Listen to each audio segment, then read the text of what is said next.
Most of us think of life as having many problems with different solutions to each of them.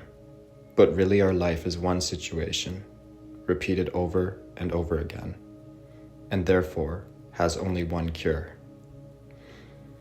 The answer to life, all suffering and joy is a result of your thoughts and nothing else. The problems that we have seem to be outside of us, but that is only because we have placed them there. And we have done it by taking the hurt that lives within our minds and projecting them onto the various forms that appear outside. The answer to life is simple, yet not always easy.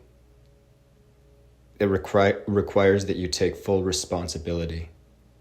When a situation arises that seems to cause you upset, recognize that the hurt is actually inside of your mind. It lives there as a thought, a decision that you have made. There can be no doubt that you have control over your thoughts, even if you try to deny it. And with a little bit of practice, you will realize that your thoughts have the greatest influence over how you experience your life. Don't let a single thought go unexamined. Nothing can hurt you except your thoughts, and changing your thoughts is the answer to all your problems. Problems are never outside of you. The bad feelings you have are always a thought within your mind.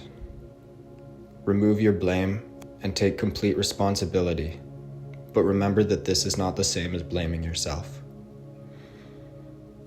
This is forgiveness. You first recognize that the problem isn't outside of you, but inside of your mind.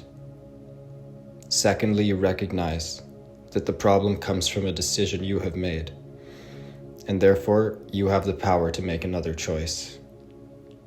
This allows you to get yourself out of the way, so that instead of being ruled by selfish interests, you can be guided through life by the selfless love that never fails.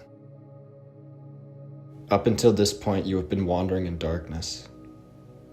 Forgiveness is like turning on the lights. Nothing changes except for your attitude. And if you can be happy without changing the things outside of you, then that means that they never really mattered, and the world becomes worthy of your forgiveness. Not because you are a good person, but because the power to end your suffering was always your decision. And to choose forgiveness is to choose to take another step towards the end of suffering. You are never alone.